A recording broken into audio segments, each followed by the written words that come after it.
A'udzu billahi minasyaitonir rajim. Bismillahirrahmanirrahim.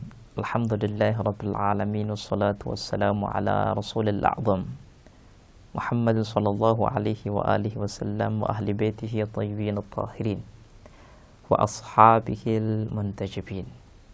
Aqulu lakum assalamu alaikum warahmatullahi wabarakatuh. Para pemirsa dan pendengar yang dirahmati oleh Allah Subhanahu wa taala, marilah kita selalu bersyukur kepada Tuhan kita yang telah memberikan taufik kepada kita untuk belajar ilmu agama, untuk mendalami ayat-ayat Al-Quran, ahadits, perkataan-perkataan indah yang telah disampaikan oleh manusia-manusia suci.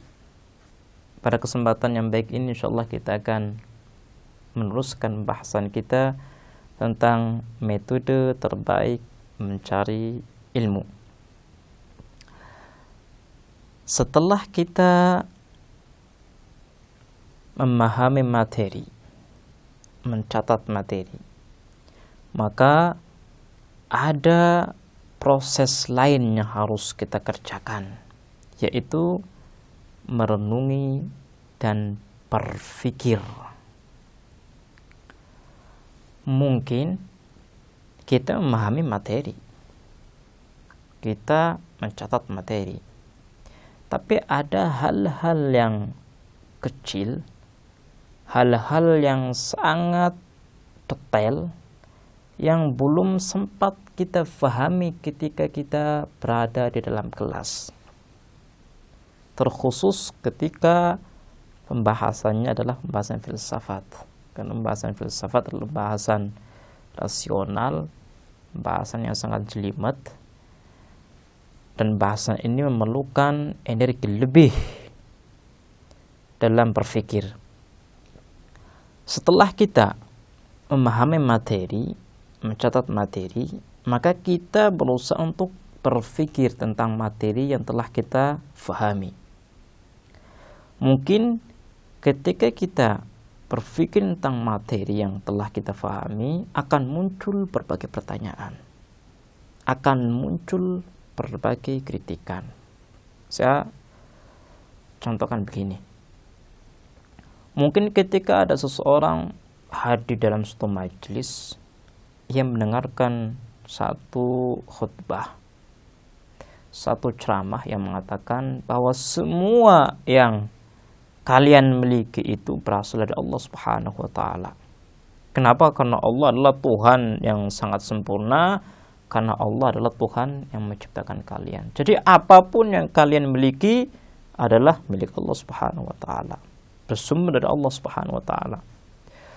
Mungkin ketika dalam majelis orang tersebut tidak berpikir secara mendetail tentang perkataan si khatib tadi, sehingga tidak muncul pertanyaan, tidak muncul kritikan. Setelah dia pulang dan dia berpikir dengan serius, maka akan muncul berbagai pertanyaan. Ketika semua itu berasal dari Allah, bersumber dari Allah, dan Allah adalah Zat yang Maha Sempurna, maka apapun kekurangan yang ada dalam diri kita dari Allah Subhanahu wa taala, kalau kita berbuat zalim, maka hal ini merupakan pekerjaan Allah Subhanahu wa taala. Kalau saya pikir perkataan ini kontradiksi atau pertentangan dengan kesempurnaan Allah Subhanahu wa taala, bukankah Allah adalah Zat yang Maha Sempurna, Zat yang Maha Adil? Lah kalau seandainya Allah itu Zat yang Maha Adil, kenapa Allah berbuat zalim? Bisa melihat orang dengan berpikir akan menemukan berbagai poin-poin yang sangat-sangat bermanfaat. Orang dengan berpikir akan bisa masuk ke lautan ilmu. Contohnya tadi, ketika ia berada di majelis, ya terima saja, ya benar bahwa semua yang kita kerjakan, semua yang ada dalam diri kita itu bersumber dari Allah Subhanahu wa taala. Tapi ketika dia berpikir, maka dia menemukan ada kejanggalan. Kalau seandainya semuanya bersumber dari Allah, maka perbuatan zalim dia pun bersumber dari Allah Subhanahu wa taala. Dan ini sangat bertentangan. Ketika orang tersebut berpikir seperti ini, maka dirinya akan mencari jawaban. Apa sih maksud yang sesungguhnya bahwa semua yang ada di alam semesta, termasuk perbuatan kita, itu bersumber dari Allah? Apakah hal ini selaras dengan keadilan Allah atau tidak? Pemirsa bisa melihat bagaimana urgensitas merenungi materi-materi yang telah kita dapat dari guru-guru kita. Bagaimana urgensitas berpikir tentang pelajaran-pelajaran yang telah kita dapatkan dari ulama-ulama kita. Jadi tadi pemirsa, kalau kita ingin menjadi pelajar yang berhasil, belajar yang sukses, maka kita jangan malas berpikir.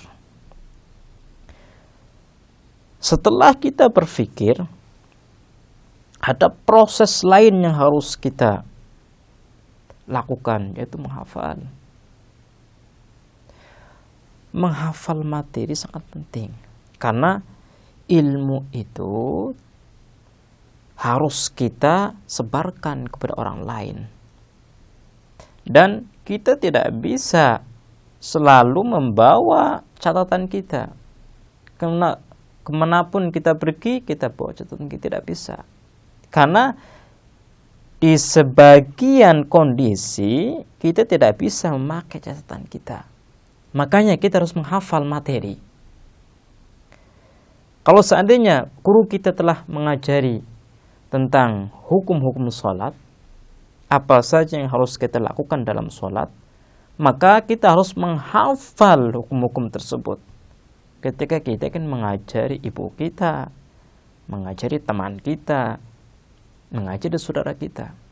Tapi kalau seandainya kita hanya mengandalkan catatan kita, maka suatu saat ketika kita dibutuhkan oleh masyarakat untuk menjawab sesuatu, kita tidak akan bisa menjawabnya. Kenapa? Karena ilmu kita berada di catatan kita. Jadi, tadi pemirsa, untuk bisa menjadi belajar yang sukses, kita harus mencatat materi, mencatat ilmu, dan juga kita harus menghafal ilmu. Kemudian proses berikutnya, setelah kita menghafal, kita berpikir, hal ini tidak cukup untuk bisa menjadikan orang sukses, menjadikan pelajar berhasil dalam menuntut ilmu. Tapi ada satu hal yang sangat urgen yang harus dilakukan oleh pelajar, yaitu mengulang kembali materi yang telah dipelajari. Contoh, guru telah mengajari kita tentang ilmu tajwid. Kita telah paham, mencatat, menghafal.